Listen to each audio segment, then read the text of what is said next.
right now to be in the receptive mode of all that you've become. So we want to explain to you what the actual physics of vibration becoming reality is. How do thoughts turn to things? How do vibrations turn to thoughts, and how do thoughts turn to things? How does this time-space reality evolve as it does? If it is a vibrational reality, Abraham, then how is it that I can see it and hear it and smell it and taste it and touch it? Because your eyes translate. Your eyes are vibrational translators. So is your nose and your fingertips and your tongue and your ears. You are translating the vibration. So here's this vibration. And let's say that it is your inner being, source, God, call it whatever you want. It's the non-physical version of you. It's a non-physical point of view of you. It's a non-physical knowledge of who you are. It's a non-physical knowledge of the expanded version of you. It's a vibrational consciousness that knows. It is knowing. It is all-knowing. It is a vibrational consciousness of knowing. And it's vibrating here. Now, are you seeing it? No. Are you hearing it? No. Are you smelling it? No. Tasting it? No. Touching it? No. It's a vibrational version that you could do all of those things with. You're just not yet. You're just not yet. When Source puts consciousness in the rose, you can smell it. In other words, all of that consciousness is being experienced by you in so many different ways. But this is a new thought. This is a new thought about you. This is a new thought about you that you just launched because it's something that you live. And you're not ready to receive it vibrationally, but it's there. It's there. So now we have a really important question for you. If a tree falls in the forest, and there's no one there to hear it, did it make a sound? And the answer to that question is no. Because sound is the word that is applied when something that is physical translates a vibration into something meaningful. And if there were no ears there to do the translation, then there could not have been sound. There could have been vibration, but no sound. The sound happens in the receiving mode. Are you getting what we're saying to you? So here's this consciousness. Here's consciousness knowing about you, all knowing about you, offering a vibration. And it fell over in the forest. Did you hear it? So when you are in the receiving mode, let's say that you woke up happy today, and you didn't do anything to change that. You didn't remember yesterday. Yet. So there you are, offering a vibration, feeling good. Maybe meditated, feeling good. So there's nothing happening in your vibration that is resisting this vibration of Source consciousness. So now you are in the receiving mode, and you think a thought. You say, oh man, I just got the best idea. And with that idea comes an emotion of elation, an emotion of clarity. That's the first step in vibration turning thoughts to things. In other words, this is the beginning of the translation of vibration into something. This is the gap that we're wanting you to consciously begin to close.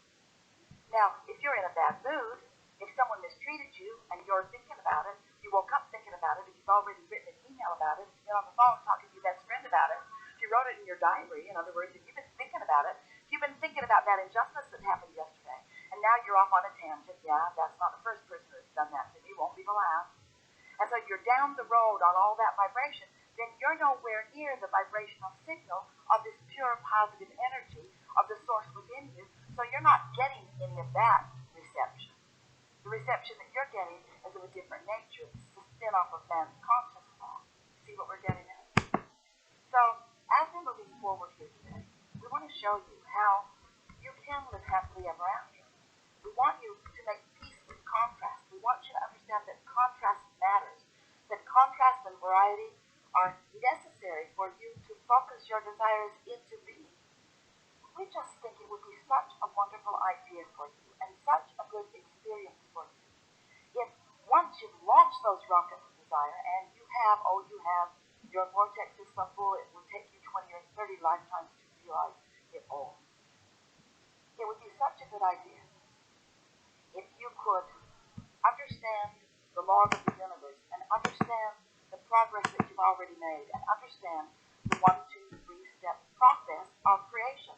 Step 1 is contrast causes you to ask, and you've been doing it for a long time, and you're still doing it all day, every day. Step 2, source receives the request that you have asked and becomes the vibrational embodiment of them, and never ceases offering a signal about all of that, which equals your path of least resistance, which is step 3. Are you allowing yourself to go, or are you arguing for your limitations? Are you allowing yourself to go, or are you explaining what is instead? Are you allowing yourself to go, or are you defending why you haven't been going, or explaining how many other people are standing in the same spot with you and you're not able to go? So as we're moving forward today, it's our desire to help you to sort of loosen up and let go of those patterns of thought. We would never ask you to stop thinking the thoughts you're thinking. It's not even vibrationally possible, because law of attraction is bringing to you plenty of evidence and support for the beliefs you hold. That's why you keep believing them. You believe it, and so law of attraction gives you more of it, because law of attraction says that which is likened to itself is wrong. Esther would say to us, especially in the beginning, but Abraham, it's true. We said, what's that got to do with anything? There are a lot of things that you don't want that are true. Don't focus upon them.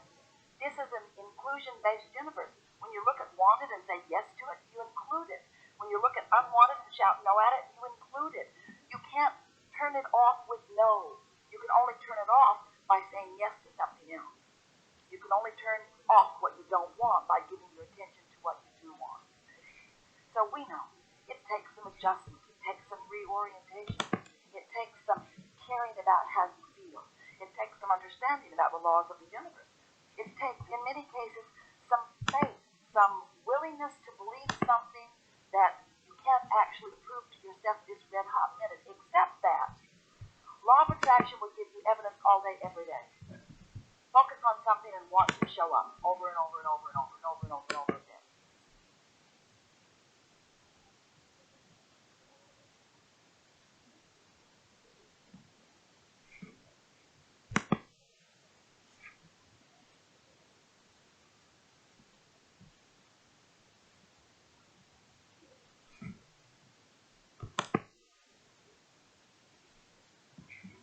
If you want something and you don't believe it'll ever happen, that desire is painful.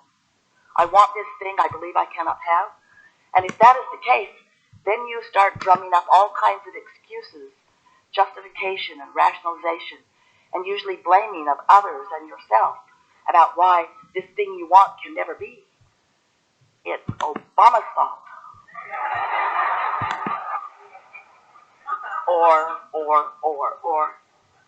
It's either Obama's or Mama's, usually. That's usually the excuse that most use when they're standing in a place that they have desires, but they can't figure out how those desires will ever come about. And the reason that most have a hard time sometimes believing that a desire that they hold dearly can happen to them is because they are so accustomed to looking at what is.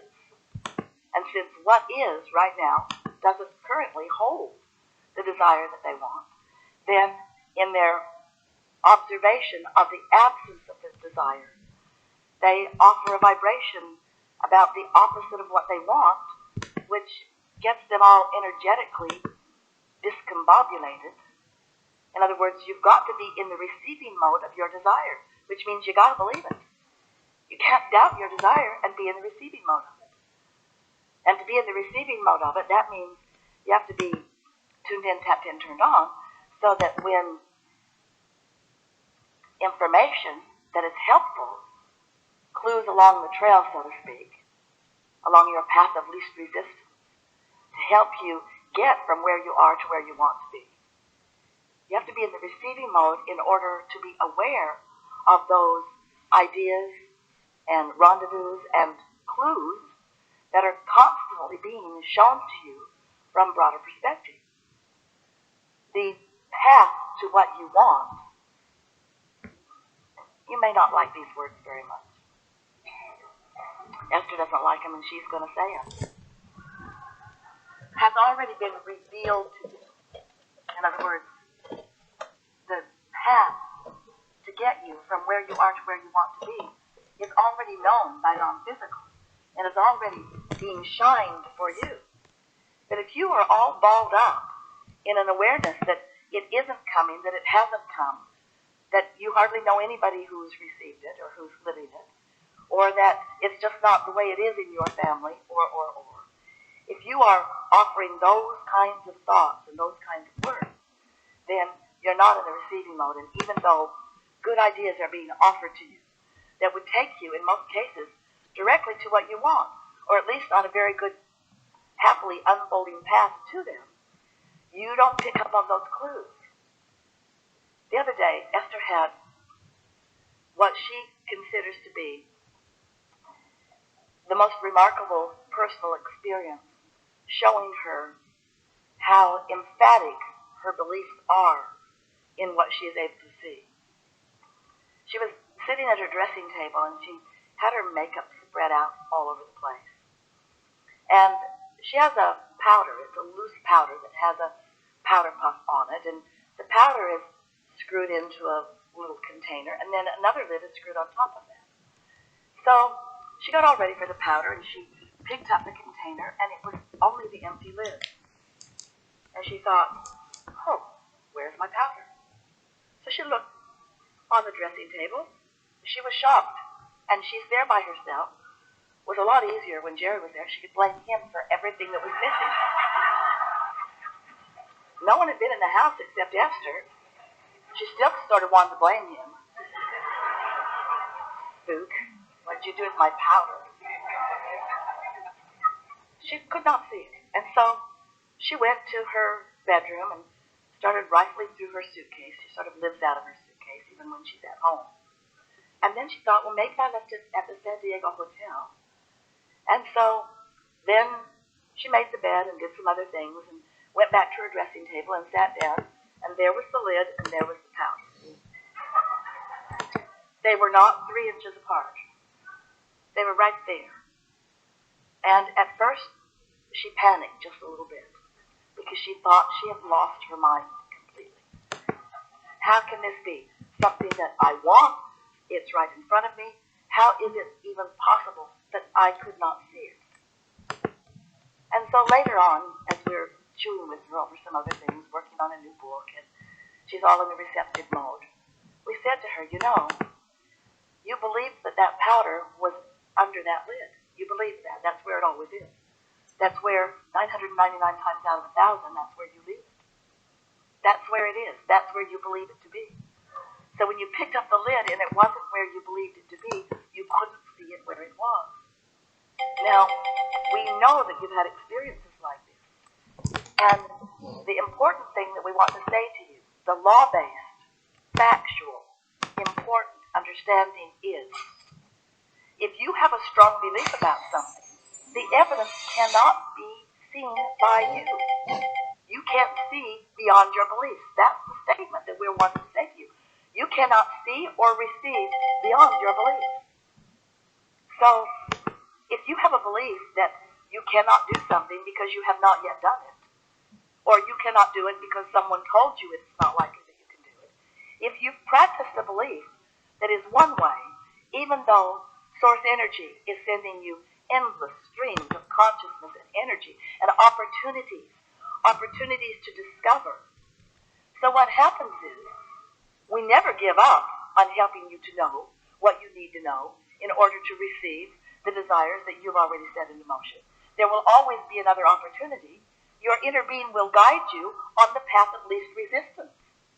And so, since Esther's path of least resistance was not seeing it right where it was, because it wasn't where she expected it to be, the path of least resistance took her to make the bed, took her to do some other things, took her to do some things that got it off her mind, took her away from that active belief that it was lost, and then she could see it.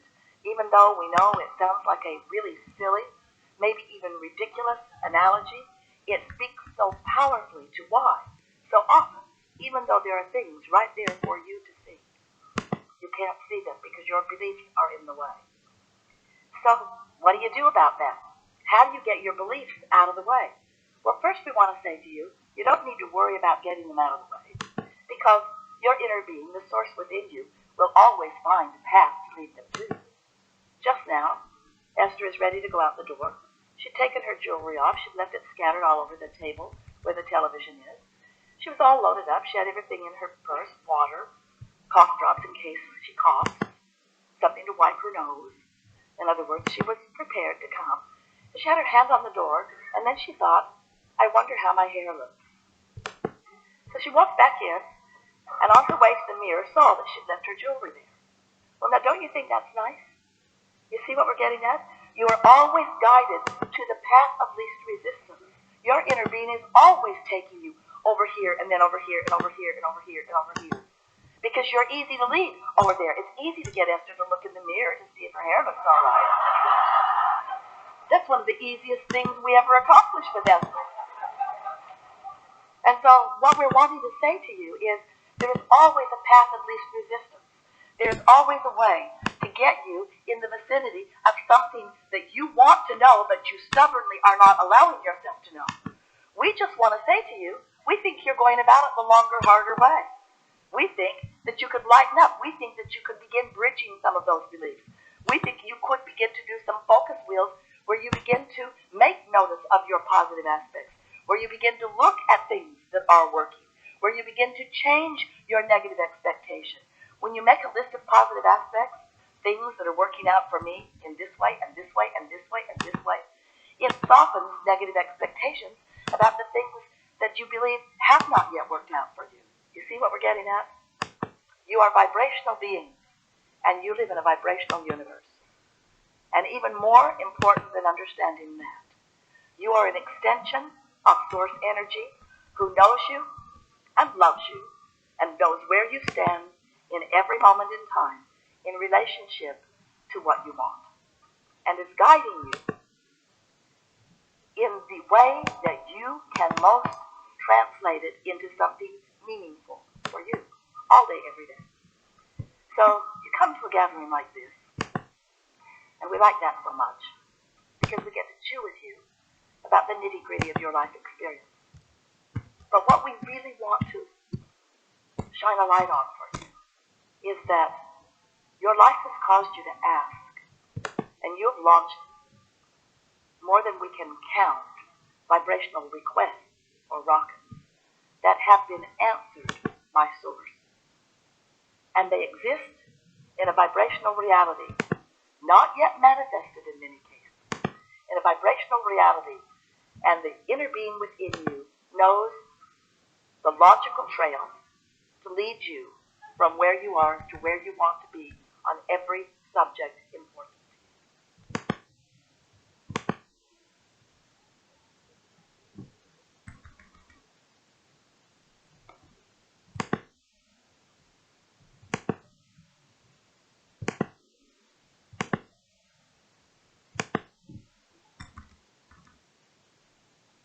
When you are appreciating what has been given, it's the same vibration as being thankful for what's been given. When you are appreciating, your appreciation is going out, so it causes this cycle. You can't be thankful without your appreciation. And think about what the literal fiscal definition of appreciation is. It's adding more to something. And so your question is? I like to feel, forgiveness is, to me, still got victimhood in it. So appreciation is much higher. And so I was wondering, are love and appreciation the same thing? They are equivalent vibrations. But we use the word appreciation more often because it's not as loaded with things. When most people use the word love, they're talking about their feeling lost love or missing love or not enough love. There's more of a lackful vibration energetically around your planet when the word love is offered. Now, of course, that's not always true. And when you are resonant with love, of course use the word love, but appreciation is a better word for most people than love because it doesn't bring with it lack. But words don't matter so much. Words don't matter other than that they may prime the pump to a vibration that you've got going. But it's finding that feeling place. So sometimes appreciation of something that's right there, like your pillow, can put you in that vibrational place that will lead to more and more and more. But as you're drifting off to sleep, really, you're wanting to quiet your mind. The quieter you are in your thoughts, when you think about it, your inner being is in this place of non-resistance. Have you ever wanted to go to sleep but you can't? And you really want to go to sleep but you can't? Well, your mind is just too active, so you're not blending with what is sleep. Because sleep in its finest, we have not said this to you before, sleep in its most precise value is attunement or alignment with the energies of your source. That is the whole point. People say, well, what about rest? Well, you're resting while you're sitting here. Your muscles are at rest. In other words, you don't need to sleep to rest. Your body gets plenty of rest. But the benefit of sleep is that it quiets your mind and it gives you a greater opportunity to slow the momentums of unwanted and to pick up the momentums of wanted. So when you slumber, no matter what you're dreaming about, or even really no matter what thoughts come to your mind when you first wake up, you've accomplished a very good thing during sleep because you have, as you have slept, as you have meditated, you have found resonance or harmony with the source within you. And so the potential for alignment is greater now that you've rested. And think about that. Think about that in terms of action versus allowing, making things happen versus letting things happen. Sometimes people are so determined to make things happen that they don't even let themselves sleep. They don't do the thing that is most conducive to connecting to the power that is who they are. We're not talking about long sleeps. We're not saying you need this much sleep. We're saying just allow yourself that time of alignment so that who you really are can step forward in the day with you. And the more often you do that, then the better every step forward into every day will feel to you, which is the whole point of all of it. Not one of you came. You didn't come here to get stuff done or to fix stuff that's broken or to change the world or to modify the world or even to figure out what's right and wrong in the world. You came to enjoy your exposure to life and your evolution, which is absolute. Yeah. I had another thought. Sometimes I'm feeling aligned, and I will jump to quickly do something, and I would consider sometimes that's an impulse if I'm not as grounded. If I'm really happy and excited, I'll say, yeah, I'll do that too. Well, you'll get better and better at knowing what satisfaction really is, because a lot of impulses come from pure alignment. But some things that you're calling impulses are jumping out of habit too. So after a while, you'll feel more inclined. You'll feel more inspired. So I was considering it of impulse versus inspiration, but it's not always that an impulse can be bad. So I can have an aligned inspiration as well as an aligned impulse, I'm hearing. Oh, we would put inspiration and impulse often in the very same category. In this conversation of thoughts turning to things, you're going to hear this now like you've never heard it before because of what you've already heard. So you're going to really like this. So vibrations will lead to thoughts, and thoughts will lead to more thoughts, and more thoughts, and more thoughts, and those thoughts will lead to things. In other words, this is a sort of rudimentary explanation of how things become here in your physical environment. And so the vibration that is without resistance will lead to such pleasing thoughts.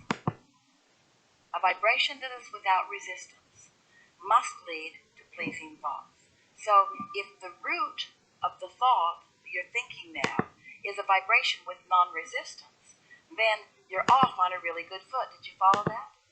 Therefore, if you have meditated into non-resistance, and now there's a vibration that's not discernible. In other words, you can't think vibrations until they get some momentum going. So when you meditate, you allow enough momentum of the vibration to get going that you allow that vibration to turn to a thought. Did you see how that went? You didn't pick up some thought that somebody else had been thinking about that was maybe off course or on course. In other words, you weren't influenced by another thought through conversation, sort of like what's going on here. You allowed the very depth of who you are, the very source of who you are, the very soul of who you are, the very love of who you are, because you meditated and quieted your thought, you allowed that vibration to come into focus. So when the thought came, it felt satisfying. And if you liked it, and if you know that you liked it, and if you're also acknowledging that you allowed that pure thought to occur to you, you were ready to be ready to be ready to be ready. And why were you ready for the thought? Because you quieted your mind. You quieted your mind so you were ready for alignment. Because you were ready for alignment, now you're ready for that vibration to turn to a thought. Ooh, this is how thoughts turn to things. But you're doing it on purpose. You allowed that vibration to turn to a thought. Now, in the beginning, that vibration may turn to a thought, and right on top of that thought are going to be thoughts that don't feel so good when you think them. Just say to yourself, I'll get better and better and better at this. But in time, you will be able to quiet your mind. You don't even have to go into a meditative trance. You'll just be able to hold yourself in that place where you center yourself. It's like starting at the beginning. It's like building a foundation of a skyscraper that's not stable, and no matter how much you try to stabilize it as you get it up there, in other words, you're trying to retrofit it and make it better and better, if the foundation is not stable, it's going to topple over in a little while. And the foundation of everything that you're about is your connection to source energy. And meditation is the path to that. And so, thoughts turning to things, thoughts turning to things, thoughts turning to things, thoughts turning to things. Before thoughts turn to things, vibrations must turn to thoughts. So how are you going to get a good basic thought? How are you going to start with a really good thought? Start with vibration. Start with no thought. And do it every day. And feel the satisfying qualities of it. Feel it. Feel what it feels like to have non-thought. And feel what it feels like to feel your body sort of swooning in this energy of well-being. And there's not a thought in your mind that you can feel. You can just feel well-being. It's not thought. You're not thinking about anything. You're not thinking about your body. You're just feeling the satisfaction of this non-thought. And as you allow yourself to stay there long enough, that non-thought, that vibration that now is being allowed by you to gain positive momentum because you're not crippling it with a contradictory thought, now it gets enough momentum that you think a thought, a satisfying thought. A satisfying thought. Sometimes that satisfying thought bursts into your mind and you feel like impulsively doing something about it. That's okay, do it. You'll feel more and more of that as you allow this. But so many of you start with a problem. A thought about a problem. A thought about a problem to which you want a solution. But in the activation of the problem, you're not ready for the solution. You want to jump right over there to the solution. Take me there to the solution. I'll know it when I see it. No, you won't. No, you won't. Start over here with non-thought and feel the satisfaction of this one. And then get ready for this one. And then get ready for this one. And then before you know it, it's not just thoughts. It's impulses to move. It's impulses to contact. It's impulses to rendezvous. It's impulses. Your thoughts are turning to things called action. Your thoughts are calling to things like meeting with other people. You see what we're getting at?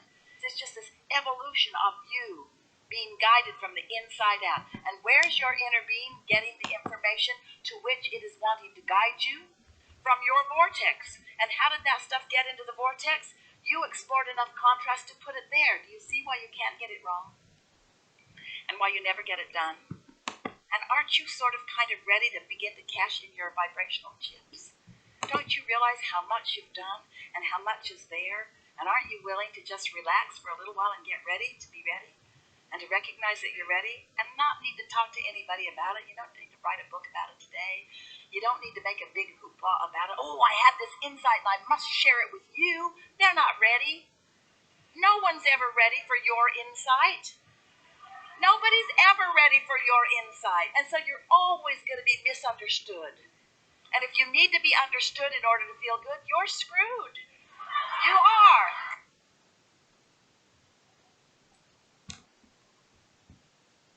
I'm more connected to the energy of my future than I am to the energy of my past. I'm believing in my future more than I'm believing in my past. And a new personality.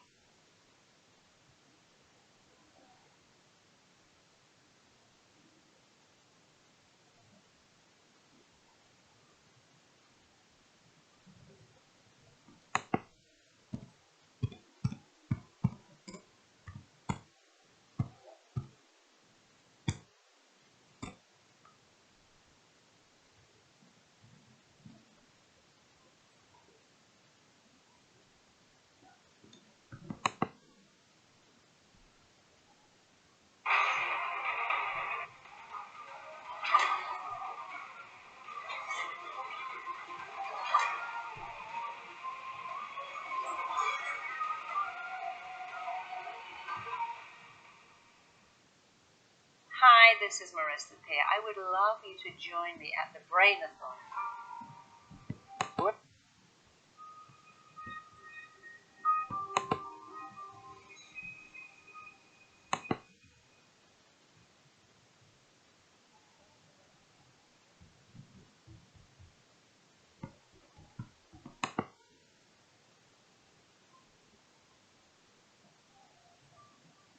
Ascension News, the Starseed Writer.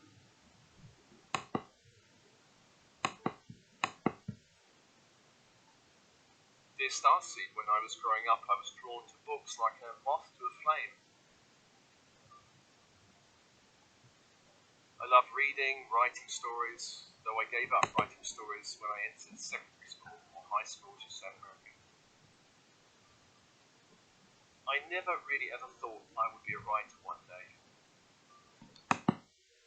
I did not really feel I had anything important to say or share. Relate to this. Maybe you experienced growing up where your innate drive to be creatively self-expressive was not really appreciated by the adults around you.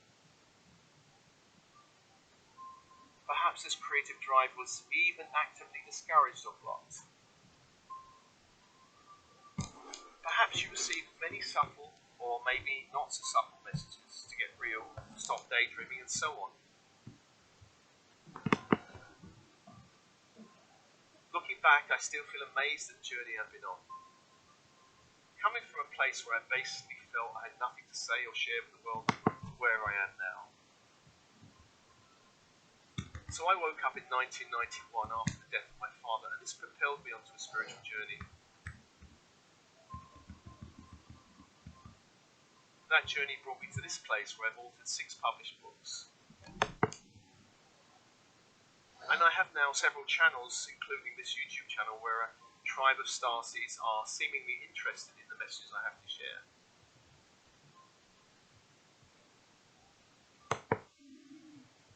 I feel blessed that I followed the calling to write and become a published author. I'm now pretty well versed in the writing process, which means opening myself up to divine inspiration and allowing ideas just to emerge, take form, and be released in the world, so that whoever needs to be touched and inspired by these ideas will do so.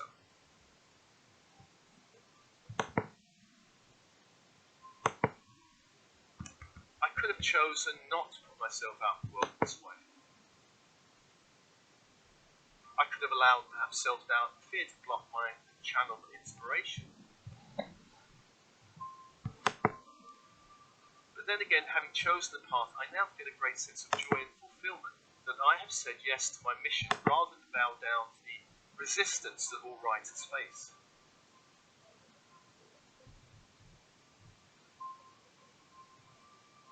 By saying yes to Spirit, I have opened myself up as a channel, and this has brought me closer to my higher self, closer to my guides and angels, who are always there holding the journey.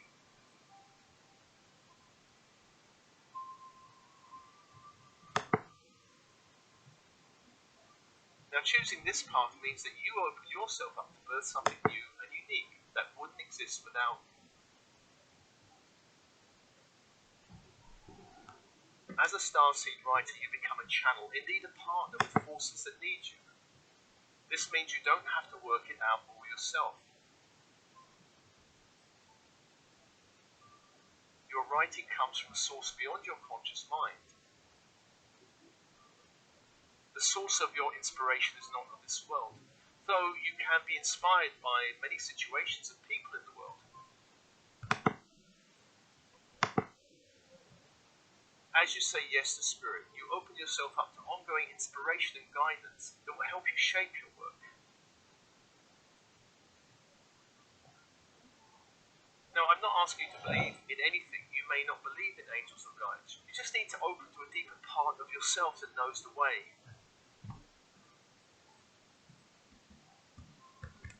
As you do this, you move from belief to experience.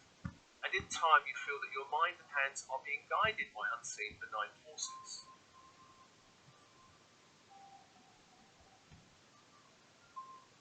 Your job is to show up and allow these impulses of inspiration to just take shape. In my own experiences, I've found writing to be a kind of multi-dimensional experience. All of my books books were written like piecing a puzzle together. An idea would come that would turn into a book. I'd have a rough idea of how that book would need to be structured, but as I began writing, I found the structure might expand, and perhaps I find myself writing chapter 3 before I go back to write chapters 1 and 2. It can be a bit like that.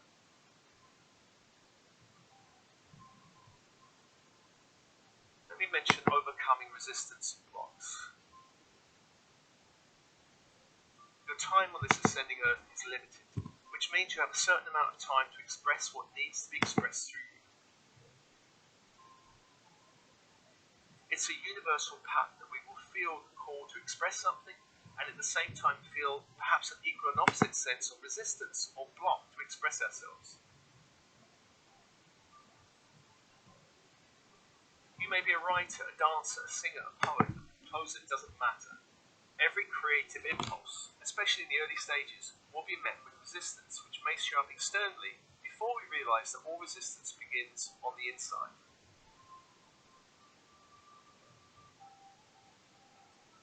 One person who had a very bright soul mission to write that was blocked by his family is the Brazilian author Paulo Coelho, best known for his book The Alchemist. Paulo says about his experience: "When I was young, my parents sent me to a mental institution 3 times between 1966 and 68. The reasons in my medical files are banal. It was said that I was isolated, hostile, and miserable at school.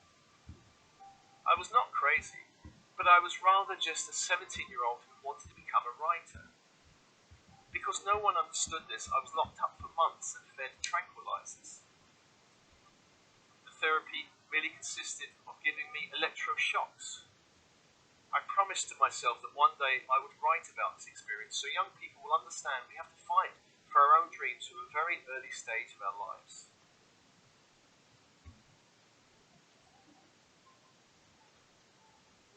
And the story of Paulo Coelho is one of incredible adversity and courage. Many starseed writers will certainly face a level of challenge and even opposition from those around them that do not understand their journey. For example, J.K. Rowling, the author of the successful Harry Potter series, went through a time of great poverty, struggling to make ends meet as a single mother. Much of her earliest work on the Harry Potter books was carried out in a cafe, scribbling her ideas on a cafe napkin and making her cup of tea last as long as possible.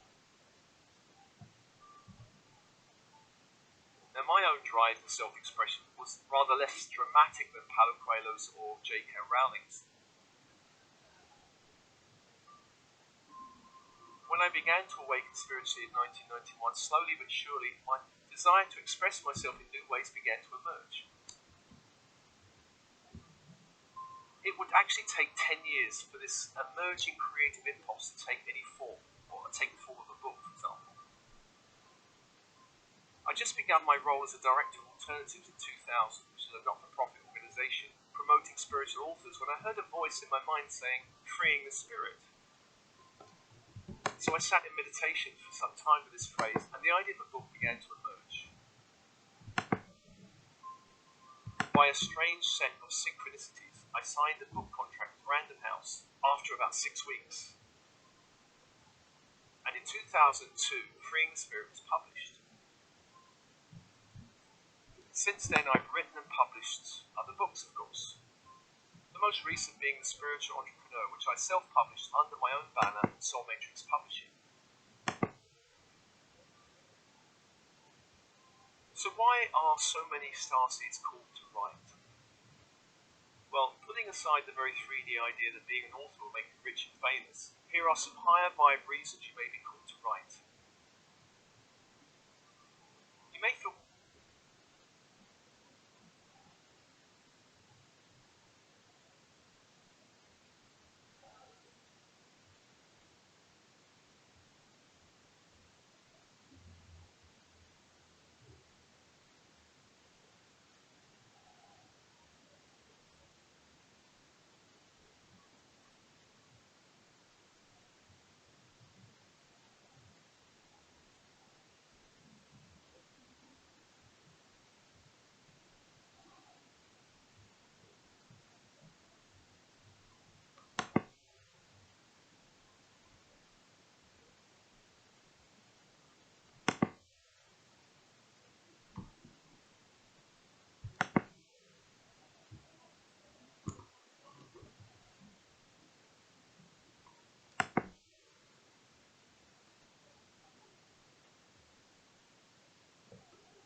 healing or personal growth.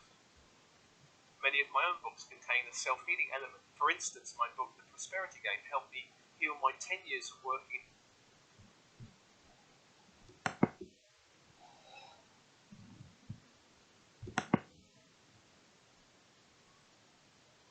finance industry.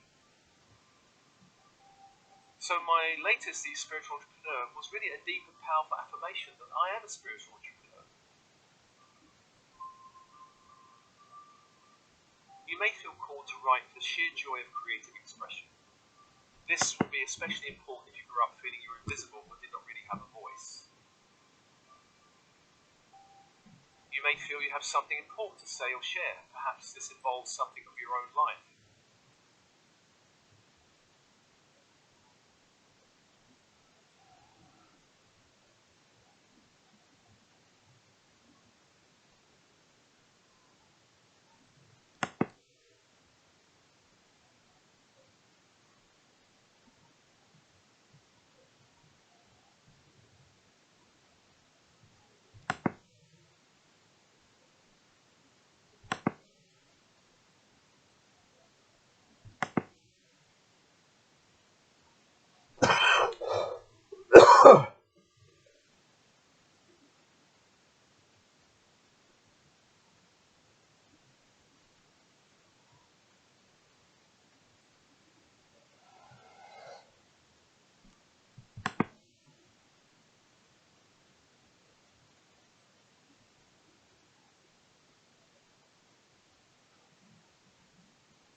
It can be incredibly helpful and inspiring to others who are just a few steps behind you on a similar journey to read about how you may have navigated certain challenges or traumas to get on track in your life.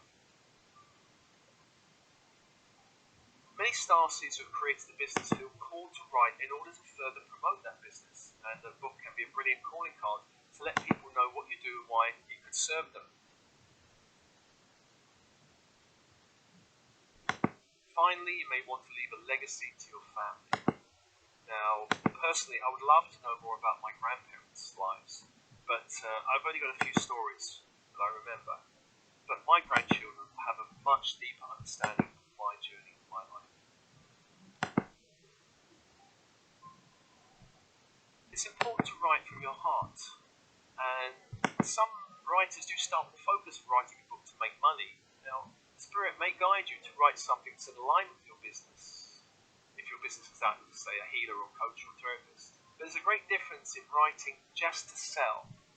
Do not be afraid to follow your heart and write what you feel truly called to write about. Now, I remember chatting with a friend who attended a very expensive seminar program, and part of that program involved being mentored to self-publish a book. After the program finished, I asked her how it went. She did indeed self-publish a book, but it was not the book she wanted to write from her heart.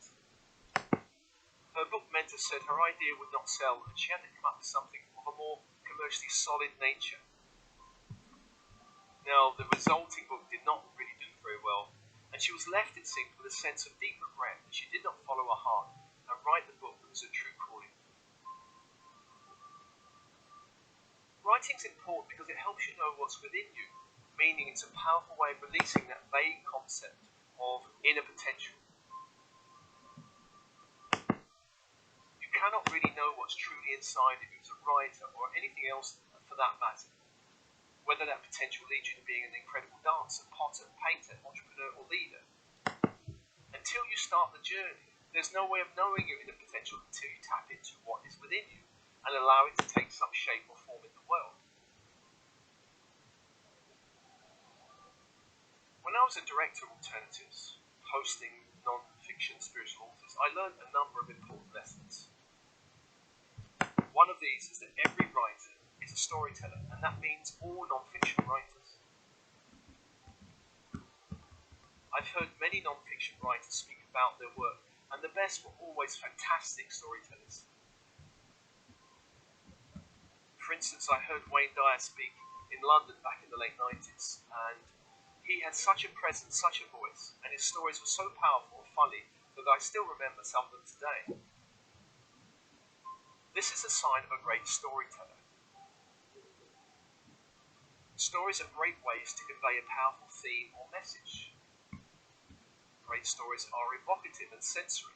They appeal to the right brain imagination. On the other side of this, I noticed at Alternatives that most academic speakers were pretty dull, actually, since they were used to speaking to the logical side of their audience.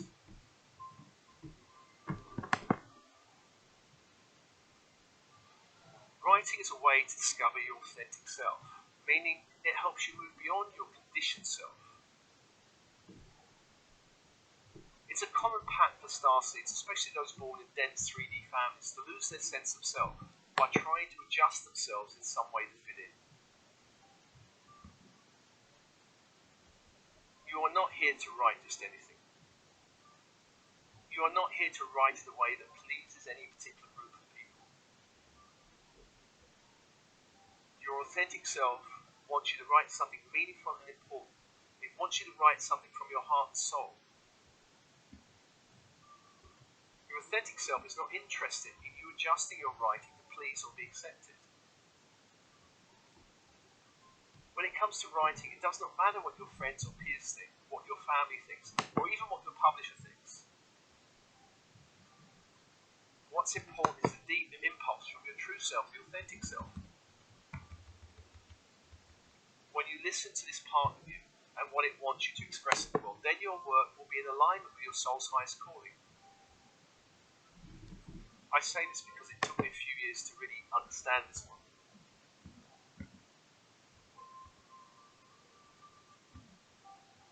Starseed writers do not write alone.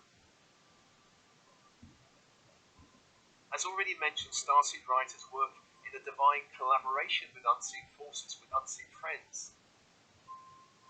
And these unseen friends are primarily the higher self, guides, and mentors on the inner planes, working with you on your writing project. This means that the process of writing can be greatly amplified by learning to open to channel your inner guidance, the impulses of your team spirit, the impulses of your soul. Your guides and angels are always wanting to connect with you so long as you're open, willing, and listening.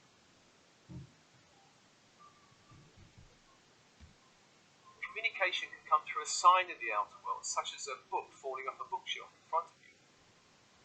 Actually, a good friend had a book fall off a shelf and hit her. She bought the book and went to the USA to train with the author, and this set her on her own writing and healing journey. She has her own coaching business. Really inspired by that day, the book fell and hit her off the bookshelf.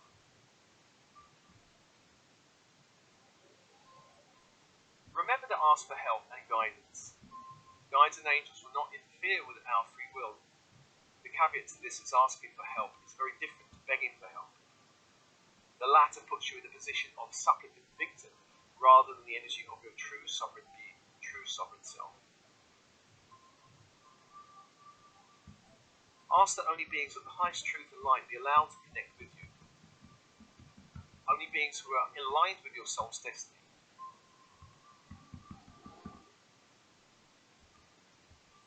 Take time for silence, go into nature.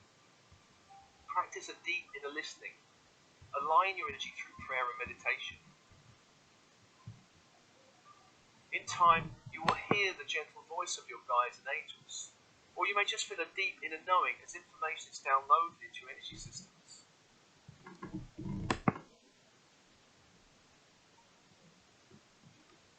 Release any judgments or assumptions about how your guides and angels want to communicate with you. Release all attachment to the contents of communication. Often the most powerful guidance feels surprising but deeply true. Trust in your ability to channel. If this is something that interests you, then do check out my webinar called Channel Your Book that I usually run twice a year, and that can be found on my events page on my website.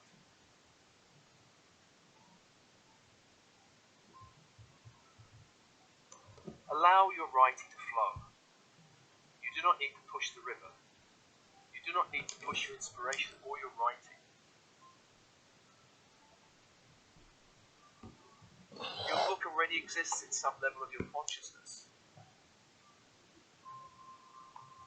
You are a channel, an instrument, and you are here to birth this book. Your job is to get out of the way of your own creative self-expression. Your job is to tune in. Your job is to see what wants to come through you into manifestation. Now, thinking or even dreaming about writing is fine, but just be aware that waiting to feel ready or confident or whatever enough means you will never start. This may sound obvious, but to become a writer, you have to write. By starting, you develop your ideas, your skills, your voice, and you discover what you truly have to say. The more you write, the better you will get at it. As you write, you'll find that the flow of inspiration increases, and your mind begins to open to new insights and new horizons.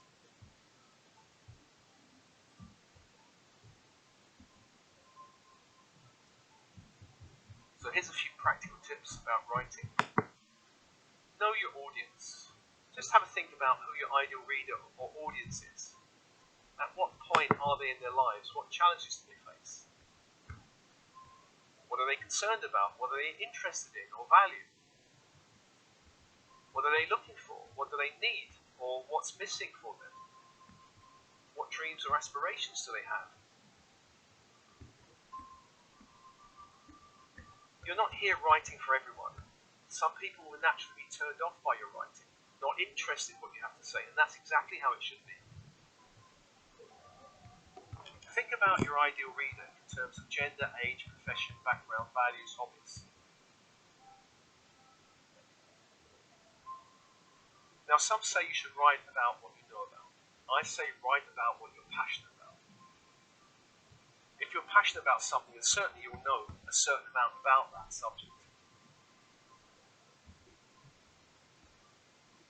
Create a writing schedule. It's really important to make writing a priority. Diarise and ring fence your writing time. Let nothing intrude on that time. Stay on your edge. Writing is never meant to be comfortable. It is meant to take you out of your familiarity zone. This means you need to expose yourself to new situations and experiences. Stay inspired. Find your inspirational places to write. Places are important. There's also books, CDs, films, plays. They can all be sources of inspiration. Practice the art of noticing. Take a notebook with you to write down your ideas as you go about your daily activities. Hang out with other creative people. They may not be writers. They just have to appreciate the creative process. Avoid over-editing. Very important when you get going. Let your writing stew for a day or two before you start thinking about editing.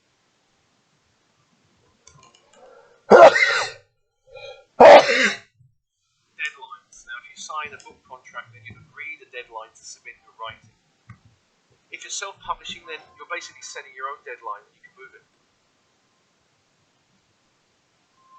A deadline can be motivating to some and feel a pressure to others. Make sure any deadline you agree to does not cause anxiety or burnout. That would mean the deadline's too tight or not really realistic. Make sure your writing routine fits in with any agreed deadline.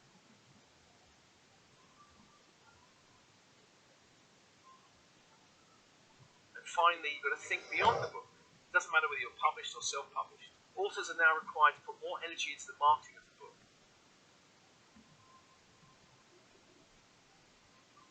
Think website, e-list, newsletter, blogs, podcasts, videos, social media. Think also when the book is ready that perhaps you'll do talks or readings or radio interviews or write magazine articles.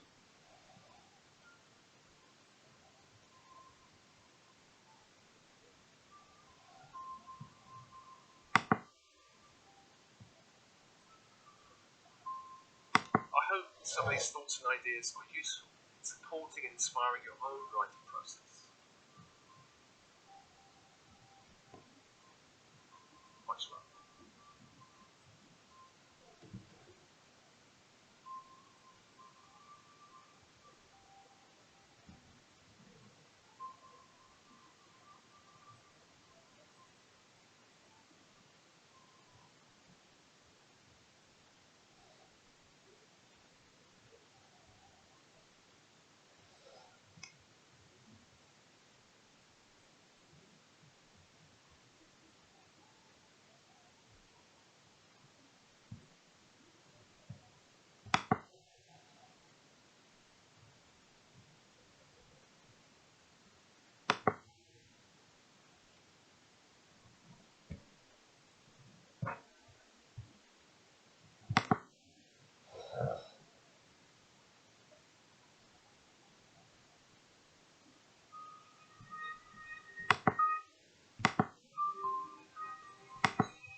Ascension News, the Starseed Writer.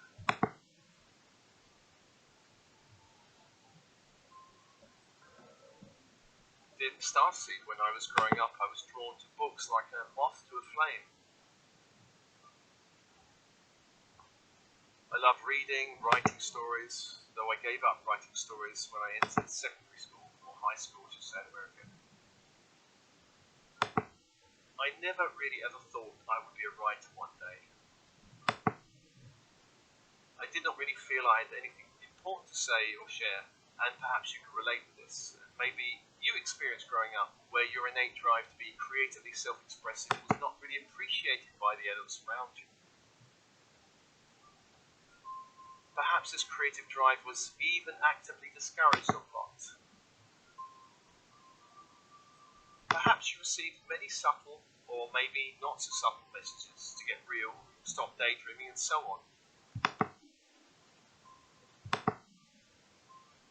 Looking back, I still feel amazed at the journey I've been on.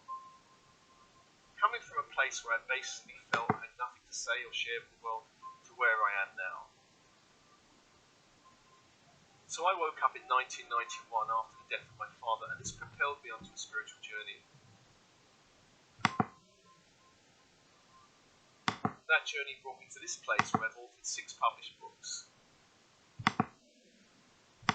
And I have now several channels, including this YouTube channel, where a tribe of starseeds are seemingly interested in the messages I have to share.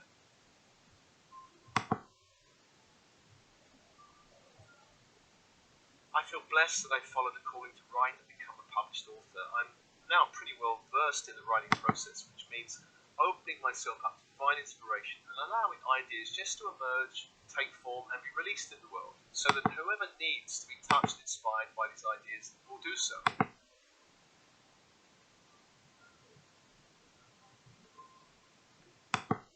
I could have chosen not to put myself out in the world in this way. I could have allowed perhaps self-doubt and fear to block my channel of inspiration.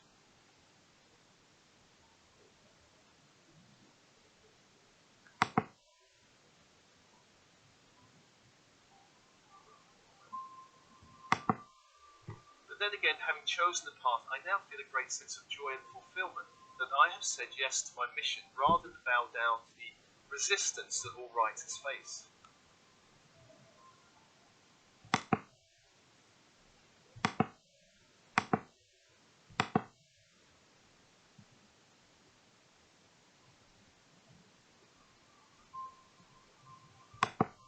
By saying yes to Spirit, I have opened myself up as a channel, and this has brought me closer to my higher self, closer to my guides and angels, who are always there holding the journey.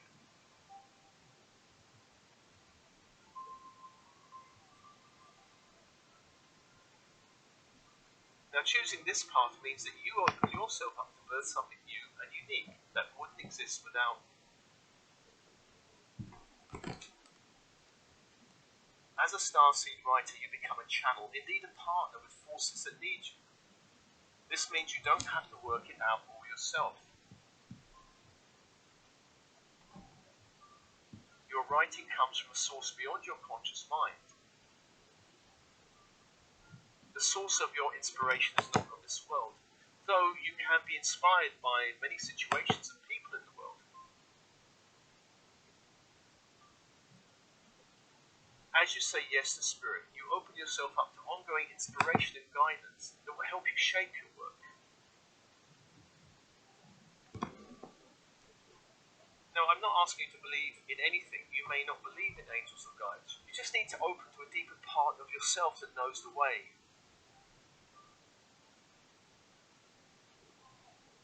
As you do this, you move from belief to experience. And in time, you feel that your mind and hands are being guided by unseen benign forces.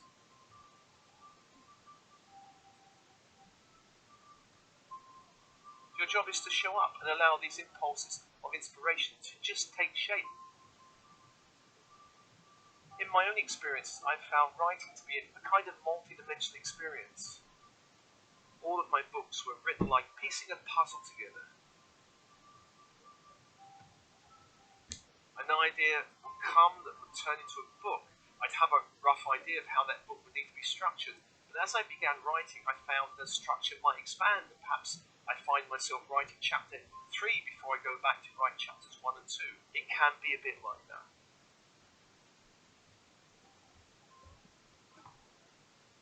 Let me mention overcoming resistance and blocks. Your time on this ascending earth is limited, which means you have a certain amount of time to express what needs to be expressed through you. It's a universal pattern that we will feel the call to express something, and at the same time feel perhaps an equal and opposite sense of resistance or block to express ourselves.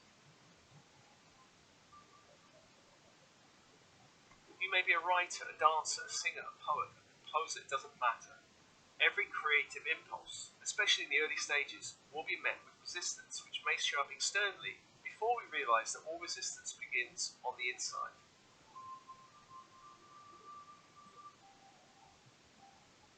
One person who had a very bright soul wishing to write that was blocked by his family is the Brazilian author Paulo Coelho, best known for his book The Alchemist. Paulo says about his experience: "When I was young, my parents sent me to a mental institution 3 times between 1966 and 68. The reasons in my medical files are banal. It was said that I was isolated, hostile, and miserable at school. I was not crazy, but I was rather just a 17-year-old who wanted to become a writer. Because no one understood this, I was locked up for months and fed tranquilizers. The therapy really consisted of giving me electroshocks. I promised to myself that one day I would write about this experience so young people will understand we have to fight for our own dreams from a very early stage of our lives."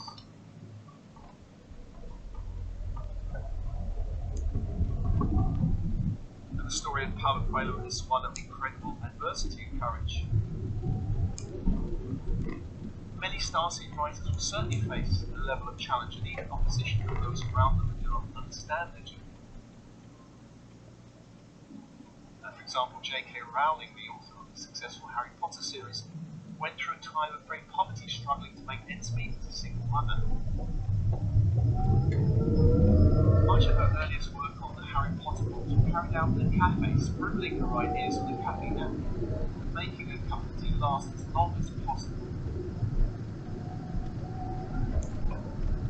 Now, my own drive for self-expression was rather less dramatic than Paulo Coelho's or J.K. Rowling's. When I began to awaken spiritually in 1991, slowly but surely, my desire to express myself in new ways began to emerge. It would actually take 10 years for this emerging creative impulse to take any form. It would take for example. I just began my role as a director of Alternatives in 2000, which is a not-for-profit organisation promoting spiritual authors, when I heard a voice in my mind saying, "Freeing the spirit." So I sat in meditation for some time in this phase, and the idea of the book began to emerge. By a strange set of synchronicity.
Ascension News, the Starseed Writer.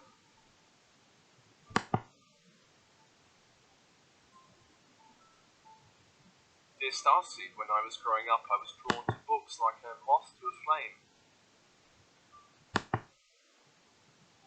I love reading, writing stories, though I gave up writing stories when I entered secondary school, or high school, as you say in America.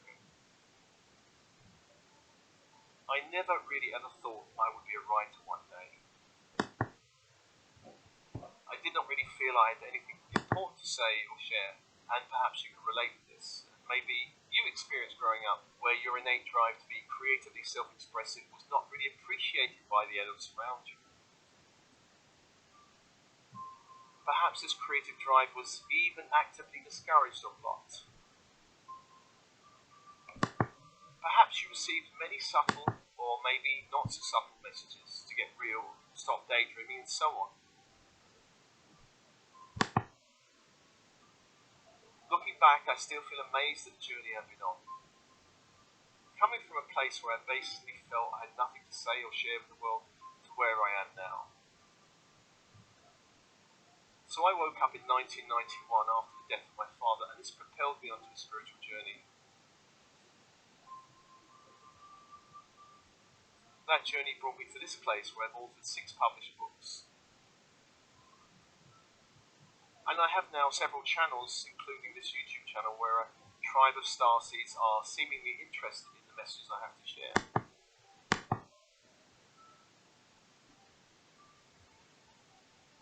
I feel blessed that I followed the calling to write and become a published author. I'm now pretty well versed in the writing process, which means opening myself up to divine inspiration and allowing ideas just to emerge, take form, and be released in the world, so that whoever needs to be touched and inspired by these ideas will do so.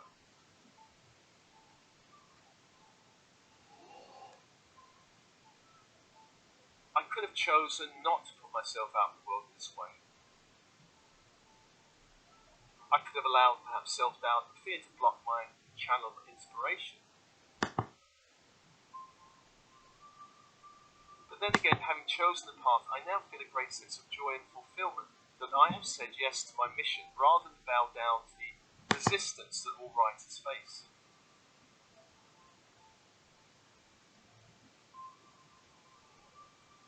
By saying yes to Spirit, I have opened myself up as a channel, and this has brought me closer to my higher self, closer to my guides and angels, who are always there holding the journey.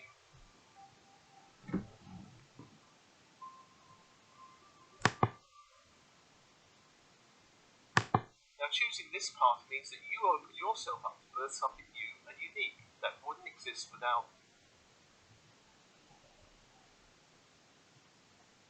As a starseed writer, you become a channel, indeed a partner with forces that need you. This means you don't have to work it out all yourself. Your writing comes from a source beyond your conscious mind. The source of your inspiration is not of this world, though you can be inspired by many situations and people in the world. As you say yes to Spirit, you open yourself up to ongoing inspiration and guidance that will help you shape your work. Now, I'm not asking you to believe in anything. You may not believe in angels or guides. You just need to open to a deeper part of yourself that knows the way.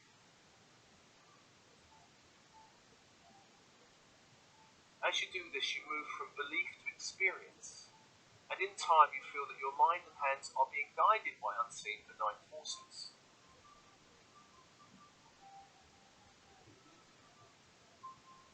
Your job is to show up and allow these impulses of inspiration to just take shape. In my own experiences, I've found writing to be a kind of multi-dimensional experience. All of my books were written like piecing a puzzle together. An idea would come that would turn into a book.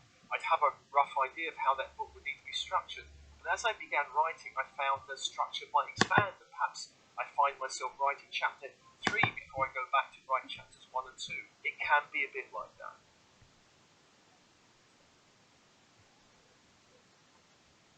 Let me me mention overcoming resistance and blocks.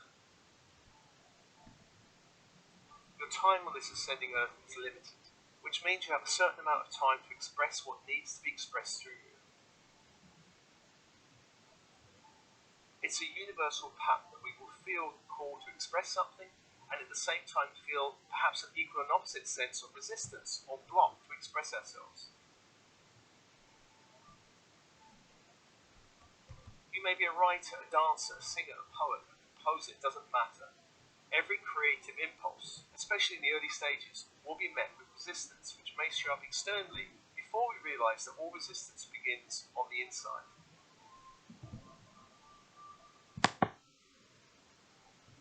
One person who had a very bright soul mission to write that was blocked by his family is the Brazilian author Paulo Coelho, best known for his book The Alchemist. Paulo says about his experience: "When I was young, my parents sent me to a mental institution 3 times between 1966 and 68. The reasons in my medical files are banal. It was said that I was isolated, hostile, and miserable at school. I was not crazy, but I was rather just a 17-year-old who wanted to become a writer. Because no one understood this, I was locked up for months and fed tranquilizers. The therapy merely consisted of giving me electroshocks. I promised to myself that one day I would write about this experience so young people will understand we have to fight for our own dreams from a very early stage of our lives."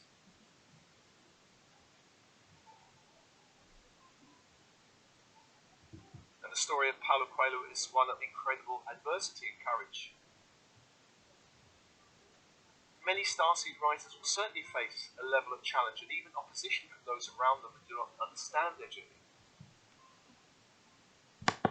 For example, J.K. Rowling, the author of the successful Harry Potter series, went through a time of great poverty, struggling to make ends meet as a single mother. Much of her earliest work on the Harry Potter books was carried out in a cafe, scribbling her ideas on a cafe napkin and making her cup of tea last as long as possible. Now, my own drive for self-expression was rather less dramatic than Paulo Coelho's or J.K. Rowling's. When I began to awaken